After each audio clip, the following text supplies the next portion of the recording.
Joe is here. Finally, we're doing it, man. After exactly 3 months and like 1 week, I think. Something like that. Yeah, The 29th, pretty right? much. That's when you started. Yeah, around about 3 months and 1 week ago. Yeah, Good stuff, man, dude. It's good to have you here, man. And we got to meet in London too. That was fun. So it's not yeah. just like the guy you know, so I'm seeing on Zoom 5 days a week. We met in London. I got to shake your hand. We got to connect. It was a good time. Had steaks. It was It good was a stuff. good time. Yeah, Yeah. Tell us about you, bro. Like, what do you do? What do you sell? What's the context as to who you are so the people know who I'm talking to?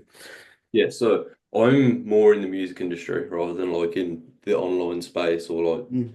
I'm more in the music industry. But I have a business within the music industry where essentially we work with music artists and help build them a fan base and bring themselves to a point where it's like they've got a fan base around them. They're able to do shows, sell merch, build more of like an infrastructure, a monetizable infrastructure for music artists really. So yeah, I've been building that for a few years now. It's a very cool offer as well. I haven't heard an offer that unique. I mean, I've heard other offers that are also interesting, but that was one of those ones that I put into bucket like, oh shit, how does that work? You know, Yeah. like you get the always ecom coaching, trading, all that stuff, but yours when we started working together, I was like, okay, I have no idea how this is gonna work. Like the first month I think was me like trying to figure out how to role play with you properly and Yeah. actually like You did simulate it. a Yeah, yeah. The first week was bumpy, but afterwards it was pretty decent. for Yeah, yeah. sure. When it comes to sales, because that's what we're doing here. Like it's the conversation at hand. What was the bottleneck you were facing? Like how did you kind of because I know you sales was the thing you wanted to fix in the business and something you prioritized. Yeah. Why was that the case? And like what was the big bottleneck? What were you struggling with? Well, like for me at the time, before I joined QL Pro, I was at around about, I think it was like 15% close rate, which is pretty low. Mm, mm, And I was getting calls booked, decent amount of calls booked. But it's like the problem is that when I'd then jump on the call, it's like I wasn't closing at a high enough percentage, wasn't charging as much as I guess I wanted, which was partly down to my sales ability, and I just didn't feel like I had the ability to sell at like a higher fee.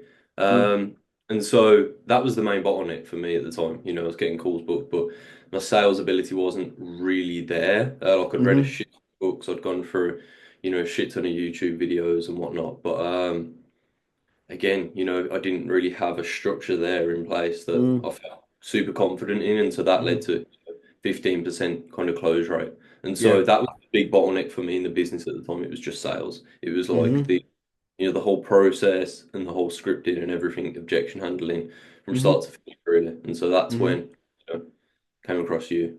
And Okay. so, yeah. Very cool. What's your numbers now? So you were at 15% and now your close rate ended with I know October was really sick for you. I think you took a little bit of a dip in November. What was the percentages in October, November? October ended up being around about 52%. Insanity, Someone else dude. just came on board from October. So Okay. pretty much. So 52% in October and then around about 40% in November. You're So slacking, Joe. You got it I know 40%. Come it's on. like 40%. Oh, my I goodness. did that 50% That's back. That's sick, dude. And for those of you who don't know, Joe closes our offer now. So if any of you um end up booking a call, like a demo call, wink wink, which is actually a sales call. So if you end up booking a demo call, and you see this man, he will handle your objections if you're full of fear coming in. I probably just ruined our marketing by saying that. I shouldn't have said it. I'm breaking like the marketing rules. I'm like, we have nothing to sell you. Well, I don't sell on YouTube, but if someone goes to our school funnel and ends up talking to me in the DMs, then you'll talk to Joe. No, you got so good, bro. You're like one of the best people I've ever seen come into our program in terms of training, like pure skill set. Um, and you got so good where I asked you, hey, do you want to close our offer? Because I started focusing more on like running the business versus being on calls, which I think I probably did this prematurely. I probably should still be taking my own sales calls, but I just am valuing more working less now in my life and taking fewer hours on things. And I was like, dude, do you want to like make comms, pay you a good comms percentage, I think more than what other closers would make. And I know you love sales or like sales. Yeah, I do. Okay. So I was like, come and close ours, and you're the first guy who's closing our offer. So that's like the level of so you guys who don't understand who may not get the context, like that's the level of skill Joe is at, where it's like I think he could represent us as like someone who knows the game very well. We're gonna dive into it a lot here. Um, And then in terms of revenue and income, where's the business at? Like if you're okay to speak about that, like where's the Yeah. business got to in terms of revenue now? Yeah, so it went from around about, so before I joined the program, it was around about 6K, and then I doubled that into October.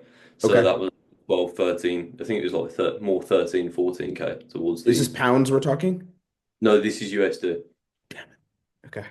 I USD. want I want it to be pounds with in the title. I can add it, make it higher, but that's still sick. That's really good. Yeah. And then, $14K. yeah, it was around about similar amount for November as well. Sick.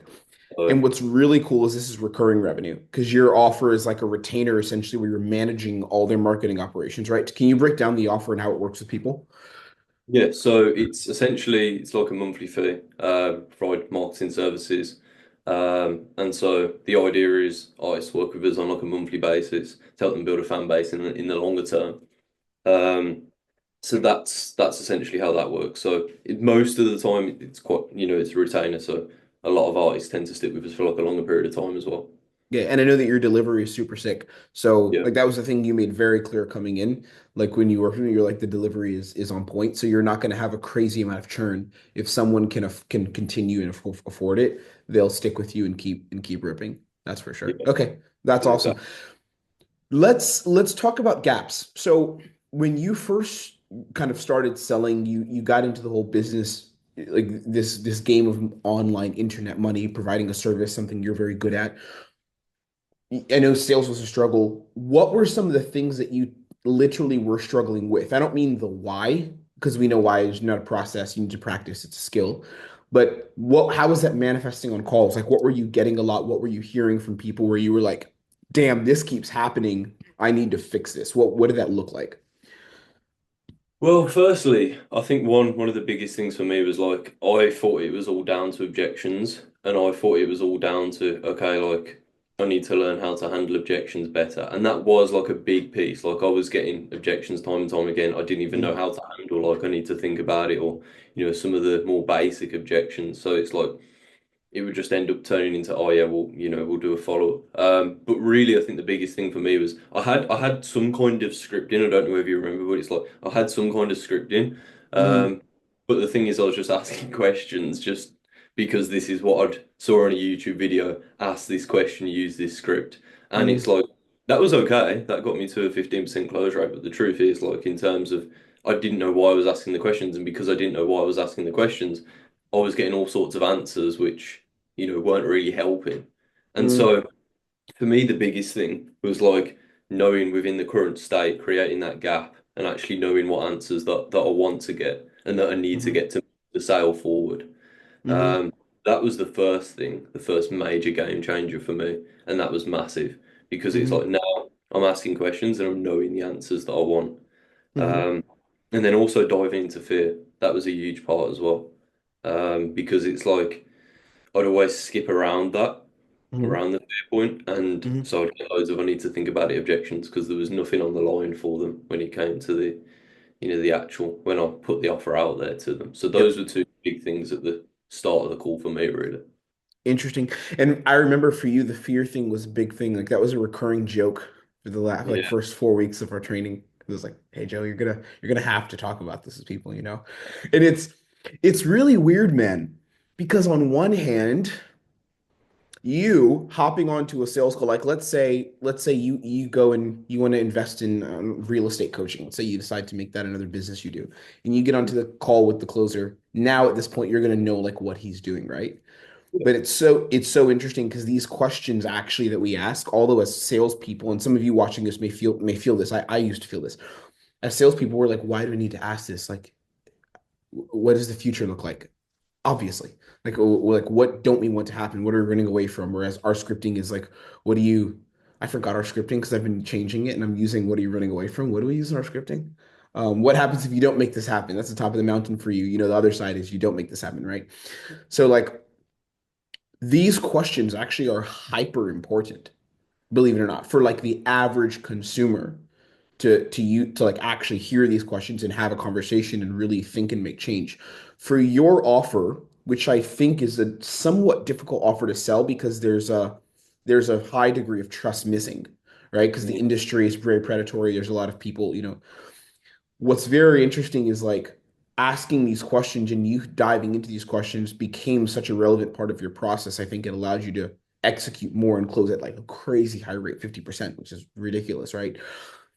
Tell me more about these questions and how you feel like they had a direct impact on your prospect's ability to buy and like make a decision on call or to call close. Like, tell me more about how these questions fit into your process just as a business owner who's wearing the hat of closer as well. Yeah.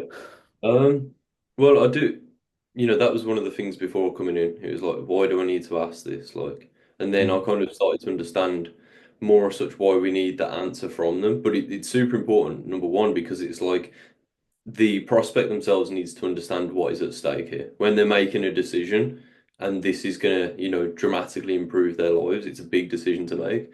They need to understand what is at stake, and so Mm-hmm. you can't just look at like the positive side of it or how it's going to end up. You also need to understand, and they need to understand importantly, like what is truly at stake if they don't make the changes to their own life. And Mm-hmm. so that's huge in terms of helping someone just kind of move from their current situation where maybe they're struggling to actually getting to a point where they're ready to make a decision. Because it's Mm-hmm. like one thing that you mentioned was, the jumping out of the helicopter and the skydiving analogy. And I Mm-hmm. always remember that, and just I feel like them understanding that if they what's behind them, like that fear, is huge in Mm-hmm. terms of just helping them take that step. Because that's essentially what we're doing. We're just helping them make a decision that they already want to make. It's Yeah. just there's a bunch of things in the way. And so allowing them to understand what is at stake and if they don't make changes, what's going to happen then, it Mm-hmm. helps guide them through that decision even more. So that's super important. Huge. And another thing from that as well was like how I was wording the questions. So it's like coming in, I've been able to work on how I'd word the questions, how I'd ask the questions Mm-hmm. in a way where it's like now I get the answers that I want 9 times out of 10. Whereas before, like I'd know, okay, I need to ask these fear-based questions and I'd Mm-hmm. ask them, but then I'd always get like a terrible answer that I didn't want, and so being in QL Pro has allowed me to work on that and just really ask the question in a way where it's like now I get the answer that I want 9 times out of 10. Huge. One of the things that I love about sales that's I think is so cool is, and it's one of the things, fundamental principles we teach in our training, is you're not asking your questions innocently just to ask them.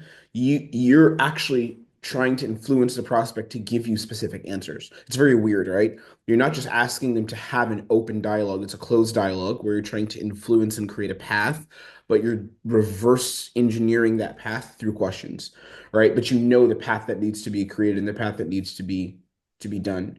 And I think that's something you do very, very well. That's another reason I want you to like close our offer is because in a unique sense, I mean, we have a bunch of killers in our program. Some of them I've done interviews with already. And they all have their own individual strengths. I think one of your biggest strengths is your ability to change your scripting and change your questions and understand who you're speaking to and communicate with them on their level. I think you do that very, very well. Something I want to run by you, a question, like a thought is, for you, what's the most interesting part of sales? Because I've had business owners come into our program before. They kind of did like a month with me, maybe some one-to-one stuff. They got what they needed, bumped the close rate a bit. You kind of went all in, and I can tell that you actually like love the game almost as much as being a business owner potentially. I'm not trying to, maybe that's not true, but Yeah. I think it is. I feel that from you, right? And you respect this game of sales too.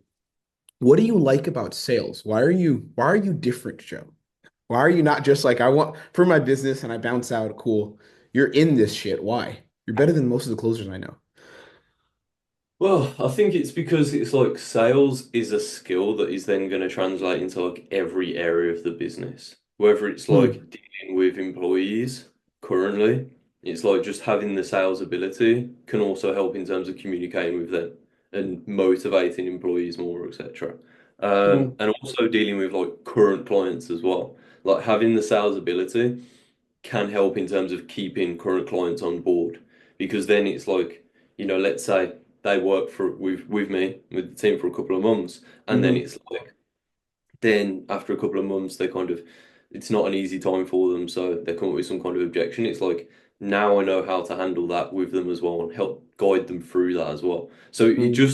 it helps in every area of the business and also like just every area of life as well. And especially as like business, a lot of it is just dealing with people. It's Mm, like being able to sell is essentially being able to communicate in a super effective way. And so that communication is then just so important in every area of business as well. So that's why, and it's always been a skill that I wanted to develop because of that reason.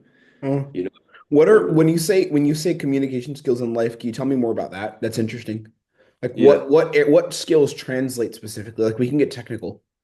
hmm well, I think it's just kind of just having general conversations, especially, more such high pressure conversations with people, Uh-huh. like whether it's family members, whether it's like loved ones, whether it's friends. Being able to have a discussion with them that maybe before would be a bit intense, but Mm, now because you know how to word it in a way where it's not gonna come across the wrong way, it's hmm like able to communicate with people, whether it's in business or whether it's just in general life, like that, and know, okay, if I word it this way, then it will kind of, diffuse the tension. That can be massive. Yeah, it's like a double-edged sword though. It's really funny because we just had our sales meeting a couple of like an hour ago, and I was telling you guys about that friend who's visiting me here in Budapest, and yesterday we had a long talk about just his relationships and some decisions he's made, and he's known me from like through my whole journey of being like 20 to now I'm third just turned 30. So like he's seen me evolve. And I was asking him about some decisions he's made in his relationships. And I was just kind of like as an example question, I was like, with this girl, did you feel this way about her? Like yes or no?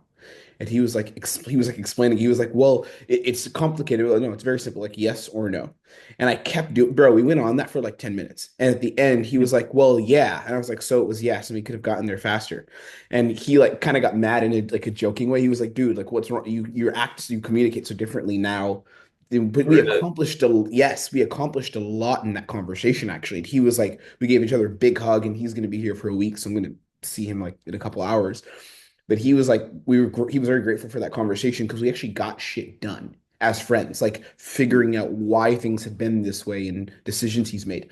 And the reason why is because of freaking crossroads questions and Yeah, objections.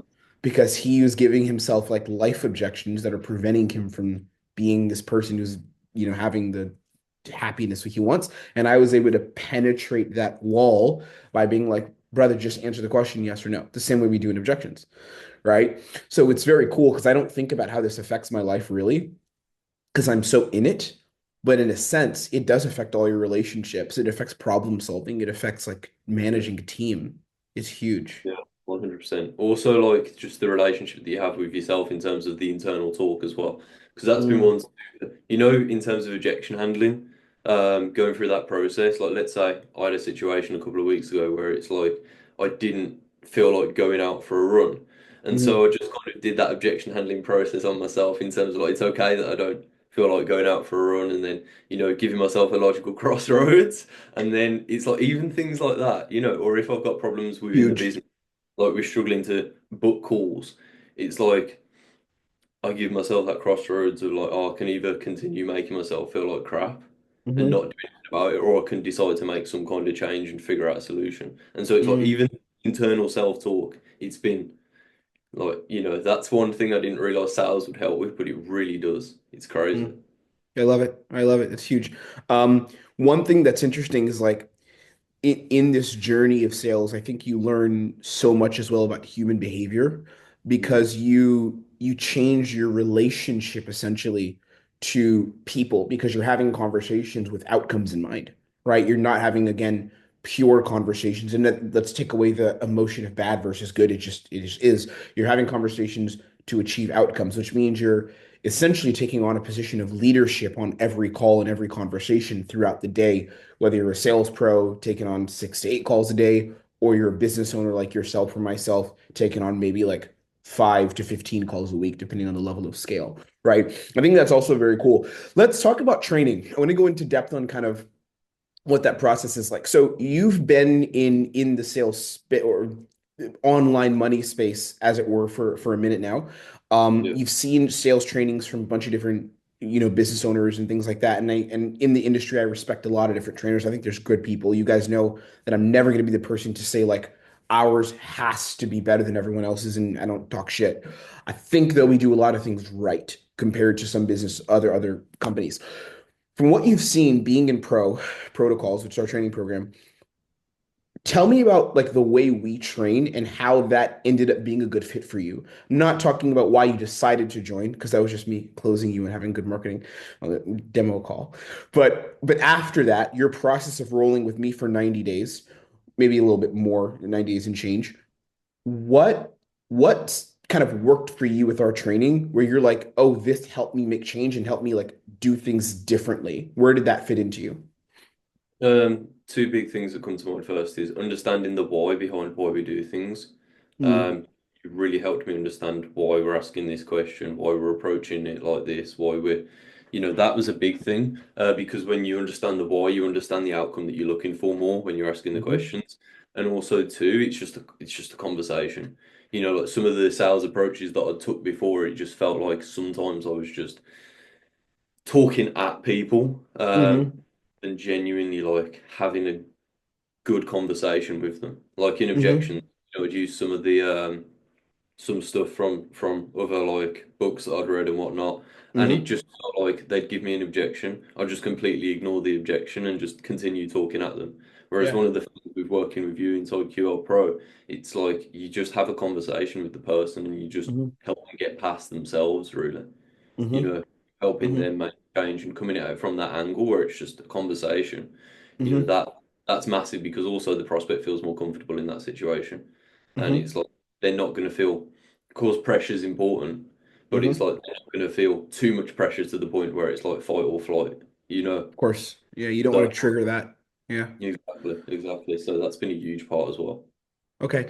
In terms of, I want to go more technical as well in the training. In terms of the delivery mechanisms we use to train, how does that tie into the journey? Because I get the principles as far as the content of what we do, and I think that's great. But I'm asking also, in terms of your experience in the 90 days, the delivery strategies we use, like the sessions during the week, the way it's Yeah, formatted, how did that contribute to you getting better? Does the question make sense? Like the yeah, way yeah. in which we deliver the training, how Right. did that fit into your journey overall? Like what impacted or just what's your relationship to that?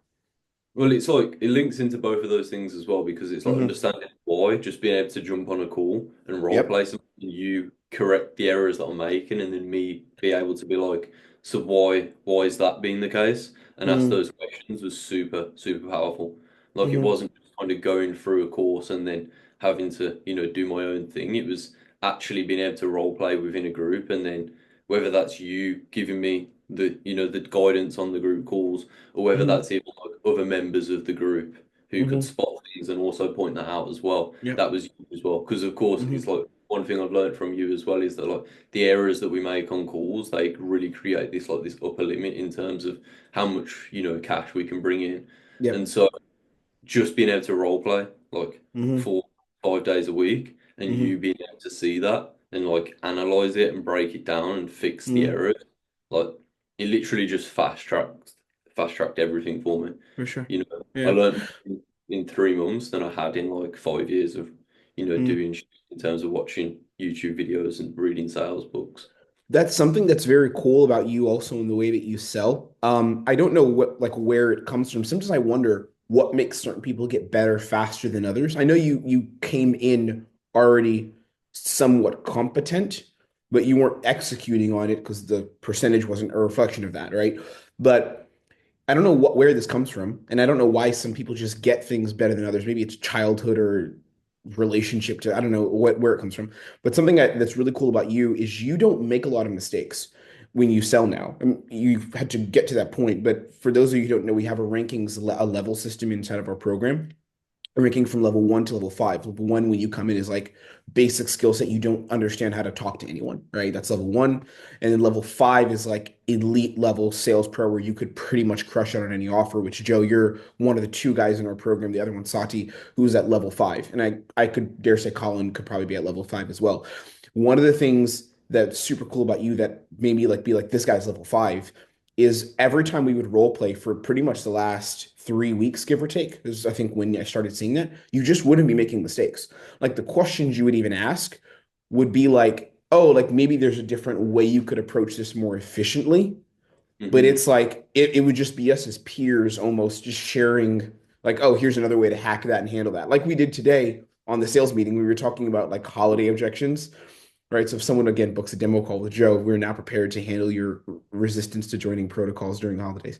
So we just hacked it together on that role play we just did together. There wasn't like any mistakes really. It was just like, oh, here's a more optimized way of handling this thing, and that's very cool. You don't make a lot of mistakes, and attention to detail is huge. Let me ask you this, man. Something I think will be very helpful for other salespeople who are in this journey, or even business owners. But I think I consider you more of a sales pro than just a business owner because of the attention to detail you put in. What is it that you did in terms of your own practice and the time you had outside of our sessions, just the work you did throughout the program with your other peers? Shout out Charlie, shout out Kyrill, shout out Sati, all the guys you kind of went back and forth with. What did you do in terms of your own attention to the to detail or the game of sales that made you get good faster? What was your practice like? What was your routine like of trying to get good? And how could other people maybe plug it into? Yeah. A few things really is one, I'd always go through kind of like the scripting and the cheat sheets every day and just Mm. basically do a Loom video where I'm just repeating it, just but like memorizing it in my head from memory and then go back You to would make a loom. Wow. yeah. Okay. Hmm. I didn't know And that. it, That's it'd interesting. be like a 30-minute video of me just like repeating different objections. Um, Really? yeah, yeah. The other thing was I made a load of for every single objection part of the call and way I framed a question, I'd make like a voice memo on my phone. And when Hmm. I'd go for a walk, I'd listen to it, try and repeat it from memory, and then Hmm. listen back to it, make sure I got it spot on. And I'd do that like every single day on like an hour walk. And then when I'd go to the gym or like go for a run or something, I'd just listen to like the core reviews that you did in the program and That's just like repeat craziness. them over and over again. Yeah. That's intensity. I didn't know you did that. I've never Yeah. like this is the first time I'm finding out you did that. I know you did that. Yeah. I was That's just craziness. obsessed with it. Absolutely obsessed with it. How does this tie into other people's journeys? Sales guy is coming in, let's say he's not like a level one, but he's some guy who's maybe like a level three, level two. He's decent. He's on an offer. He's doing like 3, 4K in comms. He gets the idea. He's seen some objection handling from, wherever, like he gets the idea, right? And he wants to level up. How does he mirror what you did? Like, what's the fundamental principles behind what you did that get success? A lot of it's down to, repetition and it becoming just like second nature. Like, I Mm, can't remember the exact quote, but it's like Bruce Lee says some quote about, kind of the guy who practices a jab is gonna, 1,000 times is gonna beat the guy who practices like a full combination. yeah, yeah, Like, yeah. and it's exactly like that. It's just that repetition of just sharpening the sword every single day and Hmm. just rather than you kind of just relying on whatever. It's like it becomes an intuition. It becomes almost like natural to you.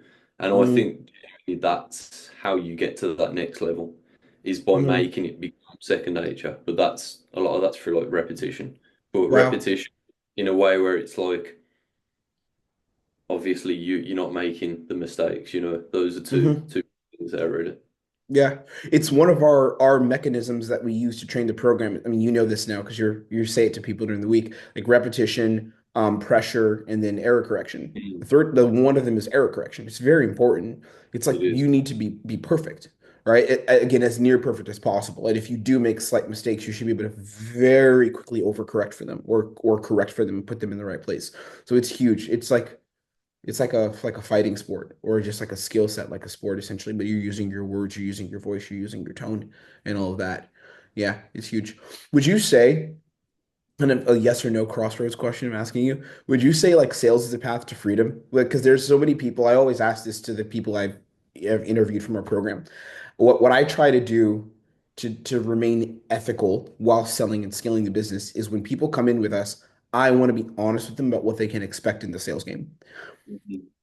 And I try to push people to this if I think they can succeed. I'm like, hey, I will handle your objections and close the fuck out of you and get you in our program. But I want to do it if I feel I can help you. Right. Would you say genuinely that sales is a path to freedom, can be a path to freedom for many people, or how do you feel? What are your thoughts on that? No, yeah, I definitely do. I feel like the having the ability to sell is Mm, going to help you no matter what kind of industry you're in. And hmm it's like, so, for example, right, when I told my dad how much I made in just like commissions from, being in QL Pro, he was like, "What the fuck?" Like all mm. that, like, Wait, if hold you on. Commissions, you're saying closing our offer, or you mean for your business, what you brought in? from QL Pro. Like our offer. Yeah, yeah, yeah. Oh, You're yeah, that was hilarious, dude. When I paid you that commission, I was surprised that you made that in like 48 hours. That was very Mhm. Yeah, but weird. it was in 48 hours, but it was also from just like 4 hours of work, Yeah, yeah, just like, yeah. and Literally, bro. yeah, exactly. Yeah, So it's like, isn't that what freedom is? Like having the time freedom, having like the financial freedom.